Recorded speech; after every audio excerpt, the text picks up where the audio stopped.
Olá, muito boa tarde para você que nos acompanha em mais uma edição do nosso Da Hora. Hoje, sexta-feira, dia 20 de janeiro, semana se encerrando e claro que a gente vai trazer muito conteúdo sobre saúde, economia e muito mais. Vamos falar também da programação do pré-carnaval daqui de Fortaleza. Você que gosta de uma folia, a gente vai mostrar tudo aqui no nosso Da Hora que está começando agora.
Olá, muito boa tarde, sejam muito bem-vindos novamente aí depois do nosso vídeo de abertura mostrando muita chuva, como tem sido comum nesse início de ano aqui em Fortaleza. Eu já estou aqui com a Rochelle Roldão. Tudo bem, Rochelle? Muito boa tarde. É muita chuva, né, nesse início de ano, como de costume, né?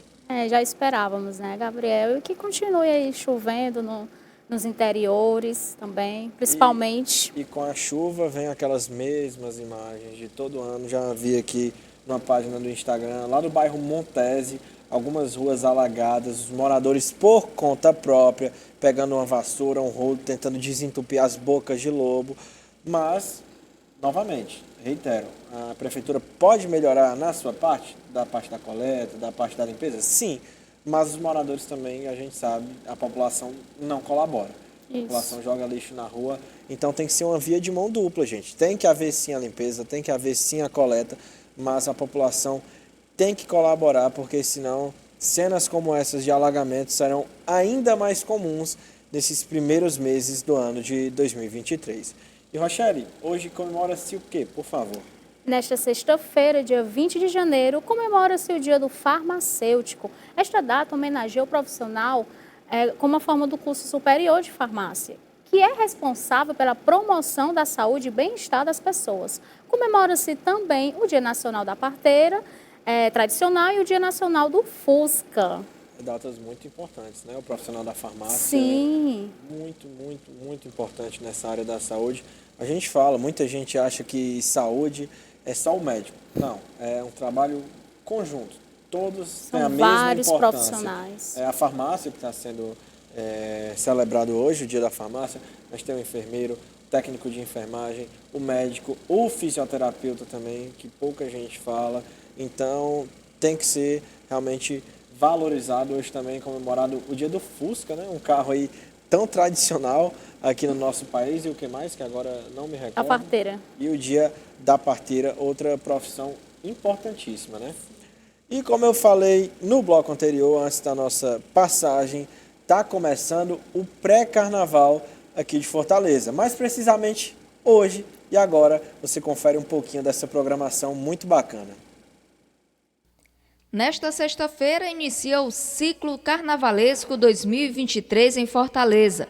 O pré-carnaval segue até domingo, dia 12 de fevereiro, e enquanto o carnaval será realizado de 18 a 21 de fevereiro, sendo uma realização da Prefeitura de Fortaleza por meio da Secretaria Municipal da Cultura. Com a temática Massa Feira no ritmo de reencontros, o evento realiza homenagem ao músico Tarcísio Sardinha, por seu relevante trabalho para a música, a cultura e a formação de gerações de músicos no Ceará. Ao longo de 4 fins de semana, a programação irá se espalhar por 9 polos de Fortaleza. Neste fim de semana, o primeiro grito de carnaval será dado na Praça do Ferreira, ao som de Luxo da Aldeia e show da banda Araqueto. Já no sábado, o aterrinho da Praia de Iracema ganha destaque com o tradicional cortejo dos blocos de samba, iniciando a partir das 16 horas. E a partir das 8h30, o cantor e compositor Benito de Paula leva seu samba para o palco do aterrinho. É isso, geralmente no período de carnaval, muitas pessoas viajam, vão para as praias, para a serra. Claro, tem o tradicional carnaval aqui de Fortaleza, o desfile do Maracatu, por exemplo, Sim, lá na Avenida Domingos Olímpio, que é muito tradicional, mas percepção minha de quem realmente curte e gosta de pular carnaval, eu acho que aqui na capital o pré-carnaval é mais tradicional do que o próprio carnaval, você concorda? Onde pessoas, né, onde pessoas vão mais e lota também, todos esses pontos aí, né, Mercado dos Peões, Gentilândia também. o pessoal fica ansioso para participar Própria também Praia desses de Iracema, pré-carnavais. Então a prefeitura disponibilizou aí, a gente tem que parabenizar também, cobrou no bloco passado, quando estava falando das chuvas, mas a prefeitura fez uma programação muito bacana, tem até uma polêmica aí circulando nas redes sociais por conta de uma licitação, a gente vai apurar e trazer melhor para você aí de casa. Nossa direção está falando que na Praça Raquel de Queiroz também tem pré-carnaval. São diversos pontos, né? Tem os pontos oficiais, tem também os pontos não oficiais, que as pessoas só se reúnem, mas que vão... Tem aqueles amigos que fazem o seu próprio bloquinho ali, né? Exatamente. Então é um período muito bacana, os finais de semana aqui nos polos tradicionais em Fortaleza são muito conhecidos e muito tradicionais, como o nome já diz. Amanhã, por exemplo, o torcedor do Fortaleza já vai estar dentro do pré-carnaval, porque 5h30 da tarde tem Fortaleza e Campinense lá no estádio Presidente Vargas, que é ao lado da Praça da Gentilândia. Então, o torcedor do Fortaleza que quiser curtir, vai usar o útil vai ao só agradável sair do jogo e ir para a Gentilândia. Então, realmente é uma programação muito bacana de final de semana. E se você quiser conferir detalhadamente, com horários, dias e os locais em que as bandas vão tocar, é só acessar o site da Prefeitura. Rochelle? Uma notícia boa que o açude Tijuquinha, em Baturité, no Ceará, é o segundo reservatório a sangrar no estado em 2023. O transbordamento foi registrado na manhã desta sexta-feira, dia 20. Antes dele, o açude Germinal, em Palmácia, foi o primeiro reservatório dentre os 155 monitorados pela Companhia de Gestão dos Recursos Hídricos a sangrar neste ano, no dia 6 de janeiro. O açude Tijuquinha auxilia na liberação de água para usuários de irrigação do Vale do Acaraú e reforça o abastecimento de comunidades rurais que ficam próximos ao reservatório. É isso, Rochelle, você de casa. Se nesse início de ano tem a parte ruim da chuva, que são esses alagamentos, enfim, os transtornos, tem também a parte boa. Muitos açudes aí sangrando, né? E cenas como essa serão cada vez mais comuns nos próximos dias, né? Esperamos, né? E que chova para esse lado mesmo, que chova para o interior, que é quem precisa mais dessa água da chuva, para os seus reservatórios, para as suas plantações. Enfim, a gente espera que seja uma boa quadra chuvosa. Falando nisso, nesse período da quadra chuvosa que está chegando, a preocupação é a mesma: o aparecimento das arboviroses. Período da quadra chuvosa chegando e a preocupação é a mesma: o aparecimento das arboviroses. Entre as medidas anunciadas pela Prefeitura de Fortaleza para a quadra chuvosa de 2023 está a Operação Inverno. A iniciativa compõe um conjunto de ações de combate à proliferação do mosquito Aedes aegypti no período que antecede a quadra chuvosa de novembro a fevereiro. Na Operação Inverno 2022-2023, foram realizadas 387.179 visitas domiciliares e eliminados 2.874 focos do mosquito, de novembro do ano passado até o dia 6 de janeiro deste ano. São realizadas visitas aos imóveis pelos agentes de controle de endemias de forma integrada com os agentes comunitários de saúde. Campanhas são realizadas com o objetivo de alertar a população que mantenham limpos vasos, garrafas e demais recipientes e assim evitar o acúmulo de água com o objetivo de deter a proliferação do Aedes aegypti, mosquito transmissor da dengue, chikungunya e zika. Entre janeiro e dezembro de 2022, somente em Fortaleza, foram contabilizados 16.700 casos de dengue, 20.227 de chikungunya e 1 de zika. Já os óbitos registrados foram 5 em decorrência da dengue, 19 por chikungunya e nenhuma por zika. Os atendimentos de casos de arboviroses ocorrerão diariamente nos 116 postos de saúde de Fortaleza. Caso seja decretada epidemia de arbovirose, a Secretaria Municipal de Saúde contará com 20 postos de saúde para dar suporte, distribuídos em todas as regionais da capital, que irão realizar a observação de casos mais estáveis ou de grupos de risco e também a coleta de exames laboratoriais. É isso. Além dos alagamentos, ainda tem isso, né? As arboviroses muito comuns. É outra coisa que também é outro problema para mim, que eu sei, eu sofro muito com isso. Rinite, sinusite, meu nariz já está até coçando nessa manhã de sexta-feira. E é complicado, porque vive no antialérgico, né? Com certeza, esse período é complicado. Então, se eu espirrar ao vivo agora durante esses meses de janeiro, fevereiro, março, vocês vão me entender, gente, porque realmente a vida de quem tem rinite é muito complicada. Além e essas arboviroses também, né, Rochelle? Sim, aí falou também em relação à dengue, que a gente tem batido na tecla em relação a forma de não guardar, na verdade, a água, né, nos jarros, em casa. Água parada. E aí essa questão mesmo de ter esse cuidado de ficar sempre jogando fora e não deixar acumular, né, água em nenhum local. Tem muita gente que compra aquelas cervejinhas, a famosa buchudinha aqui, falam no nosso cearense, e que colocam naquela caixinha, só que com a boca virada para cima. Não, gente, lava, passa uma água e coloca a garrafa virada para baixo, porque aquilo ali é um antro. Aquilo ali, para o mosquito da dengue se reproduzir, é um paraíso. Então, aquilo ali, jarros de planta, pneus... Sim, se possível, sair colocando tudo de cabeça para baixo, né? Exatamente, colocar uma areia ali no jarro, porque... Dengue não é brincadeira, a zika não é brincadeira, a chikungunya não é brincadeira. Tem gente que passa anos com dores nas articulações, principalmente as pessoas que têm mais idade, que já não tem aquela recuperação de uma pessoa jovem. Já tem artrose, muito provavelmente. A chikungunya aí, eu tenho uma pessoa da minha família que até hoje sofre. Pois é. Então, a prevenção é o principal caminho, tá bom, gente?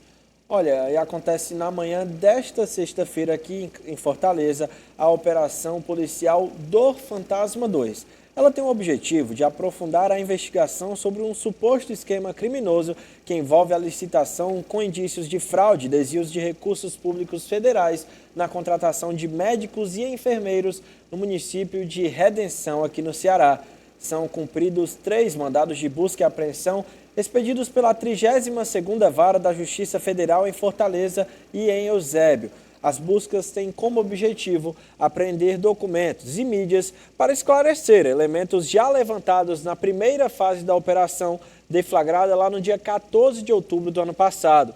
A individualização da atuação dos suspeitos nos crimes investigados e o levantamento da destinação dos recursos públicos repassados pela União ao município de Redenção, apurando-se eventuais desvios e ou a apropriação de recursos públicos federais.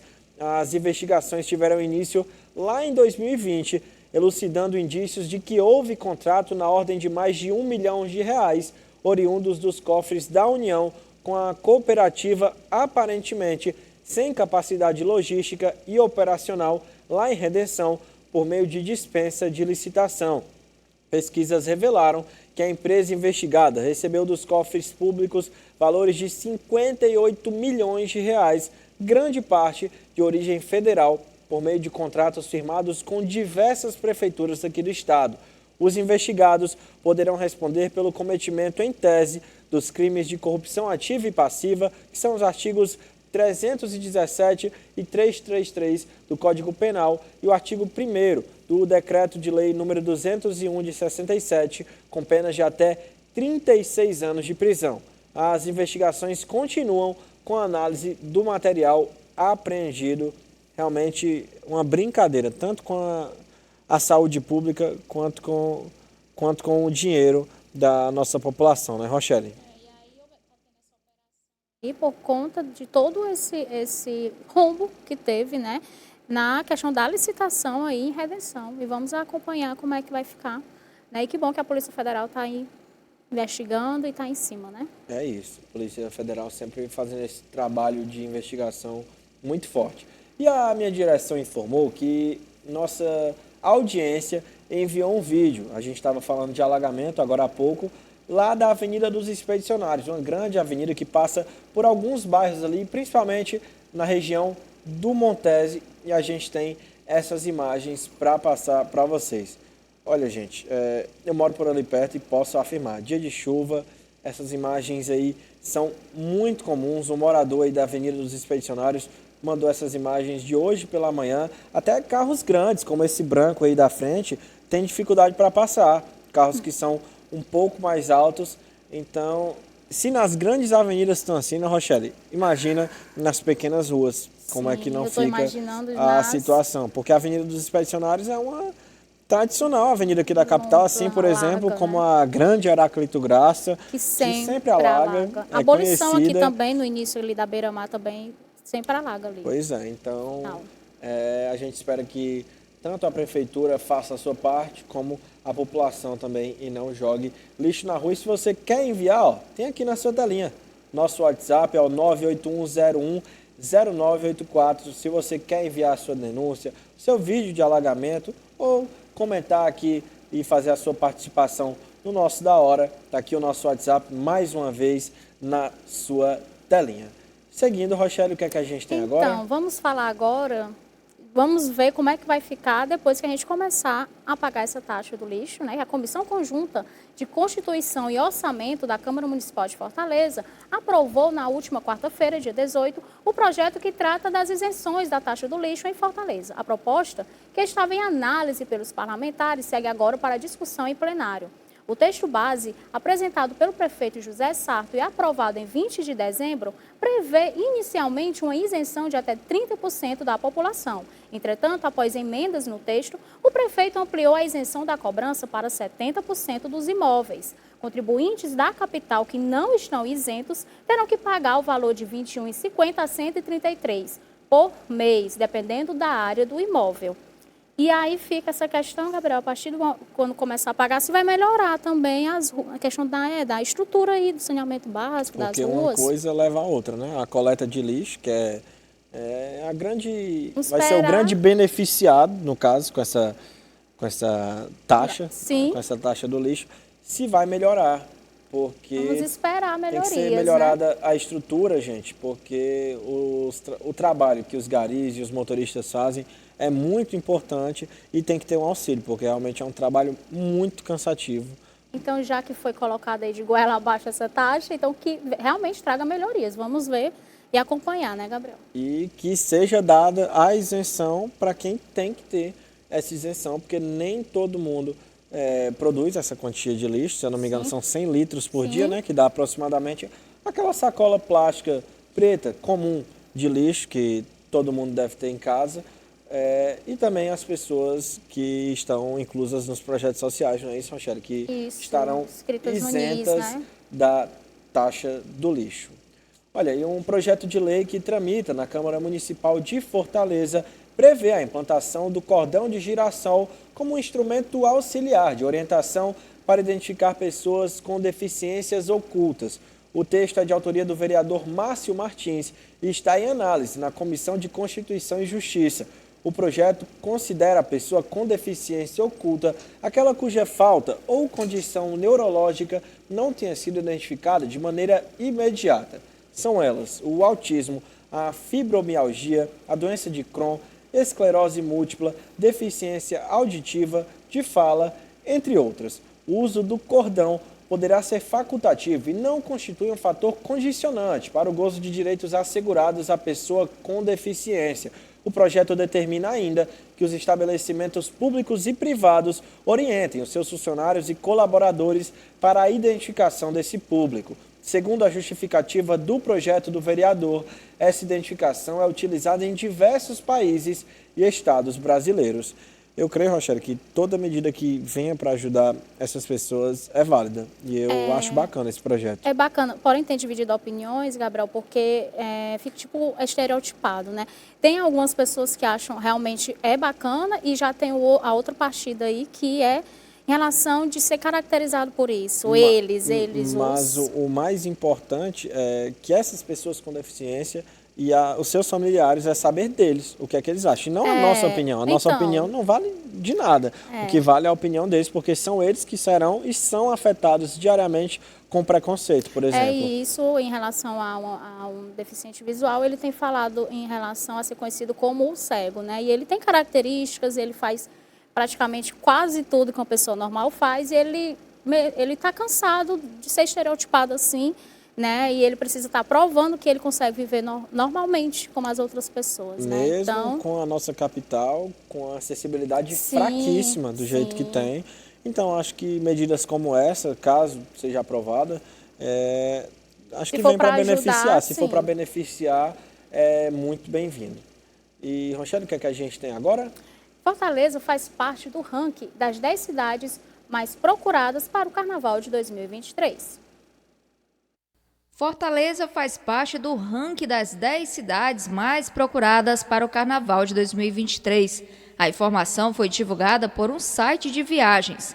O levantamento foi realizado com base nas buscas de passagens aéreas nacionais e internacionais para check-in no referido período de 18 a 21 de fevereiro de 2023. Além de Fortaleza, Rio de Janeiro, Porto Seguro, São Paulo, Recife, Salvador, Maceió, Natal, Florianópolis e Brasília também estão na lista dos 10 destinos mais buscados. Já o ranking internacional é constituído por Lisboa, Buenos Aires, Orlando, Miami, Santiago, Paris, Nova York, Madrid, Porto e Londres. Em 2023, houve um aumento de 43% em relação ao mesmo período do ano passado na procura por passagens aéreas para o período carnavalesco. É isso, a gente tinha comentado, eu tinha até feito um comentário que o carnaval aqui bastante procurado. Não é tão procurado, acho que pelos próprios fortalezenses que viajam para o interior, mas a gente está vendo que turistas de outros estados têm procurado bastante aqui a nossa capital, né, Rochelle? Vai curtir nossa praia, nosso litoral, né, Gabriel? É porque tem gente que não aproveita o carnaval só para brincar, só para pular, só para ir para a folia. Tem gente que aproveita como um feriadão. Gosta de viajar, de curtir uma praia, de curtir uma serra. Descansar, né? No caso, quem escolhe a serra geralmente quer descansar, né, também. É isso. Então, além de tudo, o carnaval, além de uma festa, tem que ser vista como isso aí, pelo nosso setor de turismo, como uma movimentação na nossa economia e na nossa cidade. É isso, como é a direção. Exatamente, o trânsito aí da nossa capital. Agora a gente tem um rápido intervalo, é isso? É isso, agora a gente vai para um rápido intervalo. Já já o nosso Da Hora está de volta.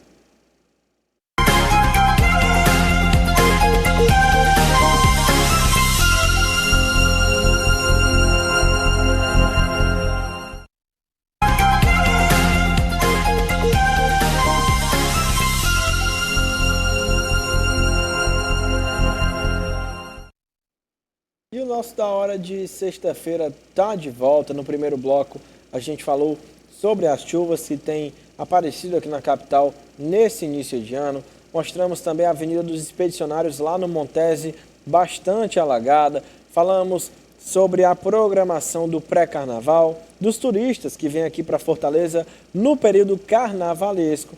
E agora a gente prossegue aí com o nosso Da Hora. Não é isso, Rochelle? A gente vai agora para Caucaia, porque trabalhadores terceirizados do Hospital Municipal de Caucaia, de Asseio e Conservação, realizou, no caso, manifestação nesta manhã da sexta. O motivo do protesto é porque os salários estão atrasados desde dezembro. O sindicato demanda solução à prefeitura e à empresa Mais Serviços, né, que é a empresa terceirizada. Os profissionais procuraram o sindicato pedindo apoio para tentar que a Prefeitura de Caucaia intervenha para a realização dos devidos pagamentos. O CEACONS já visitou a Prefeitura, a empresa Mais Serviços e também o Instituto Nacional de Tecnologia e Saúde, contratado pela Prefeitura para a gestão do hospital. Sem solução para o problema, a expectativa é por realização de manifestação dos trabalhadores de ambos os turnos do hospital nas próximas horas. A presidente do CEACONS, Penha Mesquita, fala: reivindicamos da Prefeitura de Caucaia esclarecimentos sobre o porquê dessa situação e, principalmente, a urgente quitação de todos os valores devidos pela empresa de terceirização aos trabalhadores que dependem desses recursos para levar para sua casa, o pão de cada dia. Mais um caso, né? Semana Agora, passada a com a gente Prefeitura tinha de Caucaia, né? mostrado um aqui na nossa capital. Sim. E agora em Caucaia. Mais um caso revoltante. Sim. Com esses profissionais da saúde que estão lá todo dia na linha de frente, salvando vidas, e que na hora de receber o seu salário, que já não está com a valorização do piso salarial. Ainda está embargado. O piso ainda está aí parado, ainda tem que receber o salário atrasado, né? É complicado, não é isso? Isso. E aí eles foram nessa manifestação e vamos ver aí, vamos apurar, porque da outra foi pago no mesmo dia, Gabriel. No mesmo dia que a gente no ar foi pago, foi feito o pagamento do pessoal aí do Hospital Nossa Senhora da Conceição. E hoje a gente espera que seja feito também o pagamento desses profissionais. Com certeza. Nada mais que a obrigação. Eles não estão pedindo favor, não. Não. É o seu salário. Olha, e a Polícia Rodoviária Federal resgatou 54 répteis lá na BR-101, em Eunápolis, no extremo sul baiano. A Polícia Rodoviária Federal resgatou 54 répteis na BR-101, em Eunápolis, no extremo sul baiano. O flagrante ocorreu durante a abordagem a um ônibus de viagem que saiu de São Paulo com destino ao estado do Piauí. Após procedimentos de fiscalização detalhada, a equipe ouviu ruídos e, após uma vistoria nas bagagens, acabaram encontrando dezenas de cobras e lagartos que estavam aprisionados em recipiente plástico e muitos deles enrolados em meio a sacos e panos. A situação degradante em que se encontravam os animais se enquadrou no crime de maus tratos e foi lavrado o termo circunstanciado de ocorrência. Os infratores de 22 e 20 anos de idade responderão na Justiça por crime contra o meio ambiente da Lei 9.605 de 98. As penas para esses crimes ambientais são de multa de até R$ 5.000 por animal encontrado irregularmente e até 1 ano e 6 meses de prisão.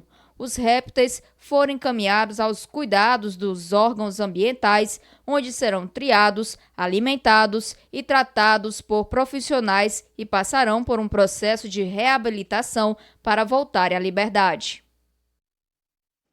É isso, animal silvestre não é bicho de estimação, muita gente confunde e é crime, né? Sim, tem gente que cria cobra, e eles, na verdade, por serem silvestres, eles têm que estar no habitat, né, deles, né? No caso aí, quando se é apreendido, que não é legalizado, porque existe também o documento, né? Com certeza. Consegue legalizar, então realmente tem que ser apreendido e essa pessoa tem que responder por esse crime ambiental. É isso, o IBAMA e as polícias federais aí de todos os estados batem forte nessa questão e realmente tem que ser assim. Alexandre, agora a gente vai entrar no assunto de política, não é isso? Isso. O governo federal gastou cerca de 216 mil com a empresa Meliá Brasil, que é um hotel, para abrigar o presidente Lula e a primeira-dama, Rosângela da Silva, a Janja. Os dois estão no local desde novembro, à espera da liberação do Palácio da Alvorada. E o governo destinará 1 bilhão e 700 milhões de reais para o setor ferroviário e rodoviário aqui do país. Nesta quarta-feira, foi divulgado pelo Ministério dos Transportes, durante coletiva de imprensa, os planos para os próximos 100 dias. O ministro Renan Filho destacou o aumento no orçamento da pasta para viabilizar a retomada dos investimentos públicos nos próximos meses. Apesar da divulgação do plano, não foi mencionado datas para início e finalização das obras. Segundo Renan, será feito diálogos com o Ministério do Meio Ambiente, Ministério da Fazenda, além de outros setores do governo federal. Durante a coletiva, o ministro pontuou os principais desafios que serão enfrentados. O Brasil tem, eu presumo que a senhora represente a região norte, o Brasil tem uma desigualdade rodoviária semelhante à desigualdade de renda, que precisa ser combatida, e a desigualdade regional. Então a gente vai enfrentar o desafio, eu falei aqui na minha apresentação, que nós vamos enfrentar o desafio de diminuir a desigualdade rodoviária, melhorando essas rodovias também nas regiões mais pobres do país. Isso é um desafio, por quê? Porque normalmente alguns desses investimentos não estão nos estruturantes. Por que eu estou fazendo essa ressalva? Porque a redução da desigualdade rodoviária regional ela vai ser considerada como obra estruturante, mesmo sem estar nos principais corredores do país. Porque senão a gente jamais diminuirá isso. Isso é demanda do presidente. Demanda do presidente, que colocou essa questão por meio da Casa Civil e também pessoalmente. As obras estruturantes, por exemplo, assim, no que concerne a ferrovias, sobretudo, e rodovias, são aquelas que representam o maior impacto econômico para o Brasil. Muitas vezes, o Brasil, ao longo dos últimos anos, por meio do orçamento secreto, ele destinou muito recurso para a obra não estruturante, porque a lógica era outra. Ao ter o orçamento secreto no Congresso Nacional, a obra tinha uma destinação. Isso drenou recursos de obras infraestruturantes no Brasil. Isso adicionado ao baixo volume de investimento, então assim, você investir pouco e investir no que não é estruturante, por critérios de escolha, é muito danoso para o país.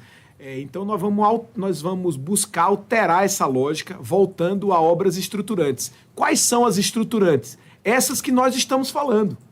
FICO-FIOL, integrar a Ferrovia Norte-Sul, a malha paulista ferroviária, Ferrogrão, os eixos de escoamento da produção, as duplicações, em alguns casos triplicações de rodovia, algumas dessas que estamos tocando, na verdade, concentrar os recursos para obras mais relevantes. Realmente, setores que têm que ser valorizados, né? Muito importantes, tanto para nós, trabalhadores comuns, quanto para esse setor da economia, os caminhoneiros, o setor ferroviário também, que levam tudo aí pelo nosso Brasilzão. Olha, e o Ceará foi o estado brasileiro que apresentou a maior elevação no valor da gasolina nos primeiros 15 dias desse ano. Um levantamento realizado por uma empresa especializada em gestão de frotas apontaram os estados que registraram aumento no valor da gasolina nos primeiros 15 dias do ano. O Ceará foi o estado brasileiro que apresentou a maior elevação no valor do combustível. O aumento assinalado no mercado cearense no período foi de 6,75%, com o preço médio do litro ficando em R$ 5,75, 36 centavos acima do valor registrado no fim de dezembro, que foi de R$ 5,39. Em segundo lugar, aparece Bahia, com 6,41%, e em terceiro, o Amapá, com 5,99%. Já os estados que apresentaram queda no valor do combustível estão Acre, Rondônia, Pernambuco, Maranhão, Paraná e Paraíba. É isso, acréscimo nesse início de ano, que, como a gente tem dito, já tem IPVA, IPTU, material escolar do filho, tem a matrícula, então, mais um peso aí no bolso do consumidor, né? E a gente já falou do montante, né, Gabriel? De R$1, a gente pensa que é pouco mais no montante para encher o tanque. Aí vai calcular aí por mês, sai um valor bem diferenciado. Com certeza, colocando em média uma pessoa que vai e volta do trabalho, vai e deixa o filho ou a filha na faculdade ou no colégio, dá mais ou menos um tanque por semana, um tanque de 50 litros, mais ou menos R$50 por semana a mais, R$200 no total, né? Sim. E a gente segue falando, não é isso? Agora de cultura. Isso, que o Ministério da Cultura anunciou na última quarta-feira, dia 18, que vai liberar 1 bilhão dos recursos da Lei de Incentivo à Cultura, mais conhecida como a Lei Rouanet, até o dia 30 de janeiro. O valor que será destinado para 1.946 projetos estava bloqueado desde o início de 2022 pela antiga Secretaria Especial de Cultura. A ministra Margarete Menezes informou que a pasta conseguiu identificar 1.800 projetos captados e liberados, mas que estavam bloqueados na gestão passada. Também, abre aspas, também conseguimos a prorrogação para mais 5.000 projetos para captação. Isso é investimento na cultura, isso é a cultura trabalhando. Isso é bom para o Brasil, fecha aspas, disse a ministra. É isso. Mudando de assunto, Daniel Alves, lateral aí que jogou a Copa do Mundo de 2022 pela seleção brasileira, foi detido em Barcelona por suspeita de agressão sexual. O lateral Daniel Alves foi detido nesta sexta-feira em Barcelona por suspeita de uma agressão sexual ocorrida no fim de 2022. O brasileiro se apresentou voluntariamente a uma delegacia de polícia que fica perto do estádio Camp Nou. Daniel Alves será levado à cidade da Justiça, onde vai prestar depoimento a um tribunal. O lateral foi denunciado por uma mulher à polícia no dia 2 de janeiro. A denunciante relatou que Daniel Alves tocou nas partes íntimas dela sem consentimento durante um evento em uma boate de Barcelona. O crime teria ocorrido na madrugada do dia 31 de dezembro, enquanto o jogador passava férias na cidade espanhola. Em declarações no dia 5 de janeiro, o lateral confirmou que esteve na discoteca, mas negou as acusações. O jogador também disse que não conhece e nunca viu a mulher que o denunciou. Aos 39 anos, Daniel Alves mora atualmente no México, onde defende o Pumas, time pelo qual assinou em julho de 2022. A gente aguarda aí os próximos capítulos dessa investigação. Agora o nosso Da Hora vai para um rápido intervalo e já a gente está de volta.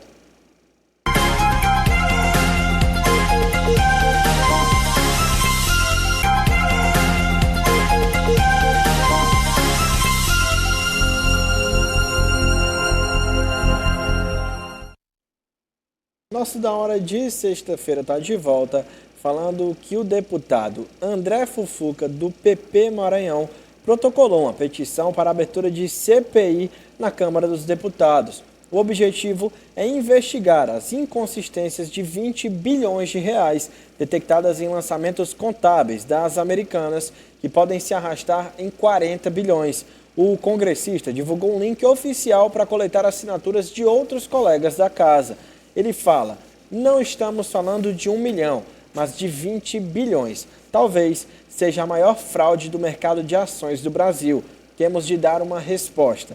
No país, nos últimos 4 anos, o número de investidores aumentou 3 vezes, alcançando quase 6 milhões. Esse rombo traz questionamentos. Qual garantia a pessoa terá para investir seu dinheiro se os balanços são tão fraudulentos? Disse o deputado. Ao todo, para abrir a CPI, Fufuca precisa da assinatura de 1/3 dos deputados, ou seja, 171. Rochelle? A Microsoft anunciou, através de um comunicado na última quarta-feira, que irá demitir 10 mil funcionários como parte de medidas mais amplas de corte de custos. O CEO da Microsoft, Satya Nadella, disse em discurso no Fórum Econômico Mundial que a empresa não estava imune a uma economia global mais fraca. Nadella disse que os cortes de empregos representam menos de 5% da força de trabalho total da empresa e que as reduções serão concluídas até o final do terceiro trimestre fiscal deste ano, que termina em março. A empresa também está lidando com uma queda no mercado de computadores pessoais.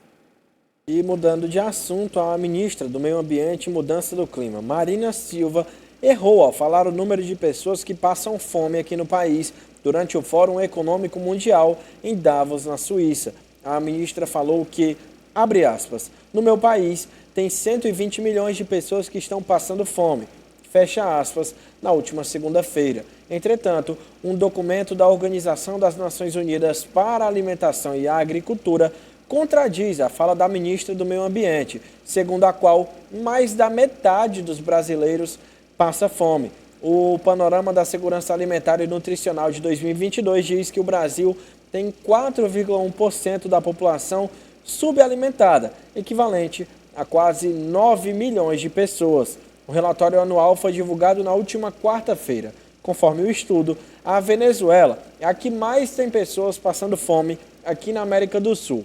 Entre outros motivos, a FAO responsabiliza o conflito entre Ucrânia e Rússia pelo aumento dos preços dos alimentos no mundo, além da pandemia de Covid. Segundo a pesquisa, o Brasil tem 33 milhões de brasileiros que passam fome. Rochelle?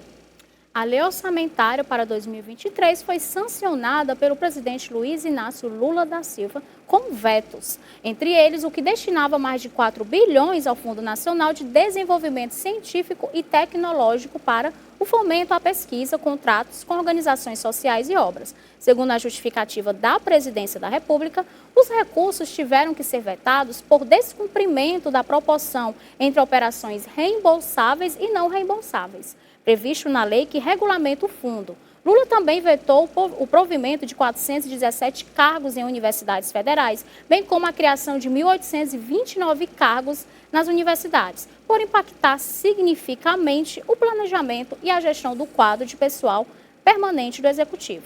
Também foi vetada a nomeação de 95 cargos na Agência Nacional de Mineração, bem como mais de 59 milhões para reajuste salarial nas carreiras da agência, pois esse aumento de despesa foi vetado em lei do ano passado. A lei orçamentária sancionada mantém o pagamento do Bolsa Família de R$ 600, com adicional de R$ 150 por criança de até 6 anos. Também foram vetados 60 milhões destinados ao Ministério da Economia para o fomento ao associativismo e ao cooperativismo, por ser competência do Ministério do Trabalho. E ainda recursos destinados ao INCRA, Instituto Nacional de Colonização e Reforma Agrária, ao Fundo Geral de Turismo e ao Fundo Penitenciário Nacional.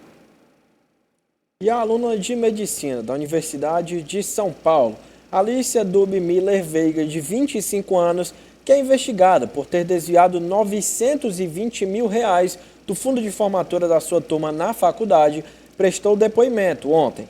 De acordo com o delegado Guilherme Azevedo, do 16º Distrito Policial, que é quem conduz a investigação junto à delegada Zuleika Gonçalves, pelo menos 9 transferências foram feitas pela empresa AS Formatura para 3 contas pessoais de Alicia, a pedido da própria estudante, que era presidente da comissão de formatura. As transferências foram realizadas entre novembro de 2021 e dezembro do ano passado, entre valores que variam de R$ 2.800 a R$ 604 mil. Além de apropriação indébita, a aluna é investigada por suspeita de estelionato e lavagem de dinheiro, já que deixou de pagar ao menos R$ 800 mil em jogos em uma lotérica na zona sul de São Paulo. Realmente uma situação que só se agrava, né, para a aluna. Quanto mais investiga, mais vai encontrando aí alguns erros, crimes aí que ela cometeu, né? É isso, a gente está chegando aí ao fim do nosso Da Hora, mas temos notícias da Euronews, não é isso, direção? Temos notícias da Euronews e agora a gente vai mostrar para vocês.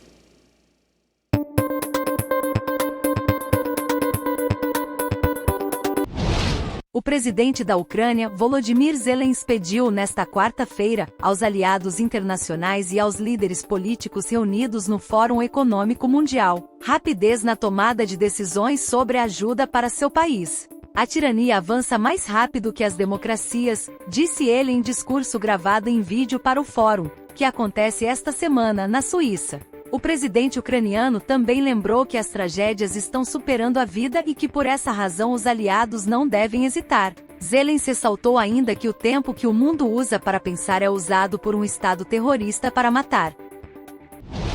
Os profissionais de enfermagem do Reino Unido retomaram, ontem, as paralisações por melhores salários e condições de trabalho. O sistema de saúde pública do país está sobrecarregado por falta de profissionais. De acordo com o sindicato Royal College of Nursing, há 47 mil cargos de enfermagem não preenchidos na Inglaterra, em parte devido à má remuneração. Os sindicatos reivindicam um aumento de 5% acima do valor da inflação. O governo britânico recusa, alegando que uma subida de 2 dígitos nos salários do setor público criaria um efeito bola de neve na inflação. Outras greves estão marcadas para o dia 1º de fevereiro. As paralisações irão afetar 25% das clínicas e hospitais do país. A França enfrenta, nesta quinta-feira, uma greve geral convocada em reação à reforma da Previdência anunciada no último dia 10 pela primeira-ministra, Elisabeth Borne. O projeto apresentado pelo governo de Emmanuel Macron prevê, entre outras mudanças, o aumento da idade mínima de aposentadoria de 62 para 64 anos. Segundo o Ministério do Trabalho, adiar a idade de aposentadoria em 2 anos e estender o período de pagamento renderia 17,7 bilhões de euros adicionais em contribuições anuais para as pensões. Os sindicatos e políticos de oposição, no entanto, argumentam que outras medidas podem ser adotadas sem mexer diretamente no sistema previdenciário. Essa é a primeira paralisação a unificar as principais centrais sindicais francesas em 12 anos. Segundo a imprensa local, parte dos serviços de transporte e saúde, escolas e setores de energia e petróleo já foram afetados. Em toda a França estão previstas manifestações em pelo menos 215 cidades. É isso. Suas considerações finais desse da hora de sexta-feira, Rochelle, por favor. Então, Gabriel, sextou. É sempre um prazer estar aqui no Da Hora. Quero desejar um ótimo final de semana para todos que nos assistem. Tem alguma coisa para falar do esporte, Gabriel, de hoje? Muita coisa, eliminação do Fortaleza na Copinha, a preparação aí das nossas equipes para a primeira rodada da Copa do Nordeste e muito mais. E é isso, um ótimo final de semana e até segunda. E o Gabriel até daqui a pouco. Até daqui a pouquinho, 1h40 no Esporte União, juízo aí nos pré-carnavais de Fortaleza. Tchau, tchau. Tchau, tchau.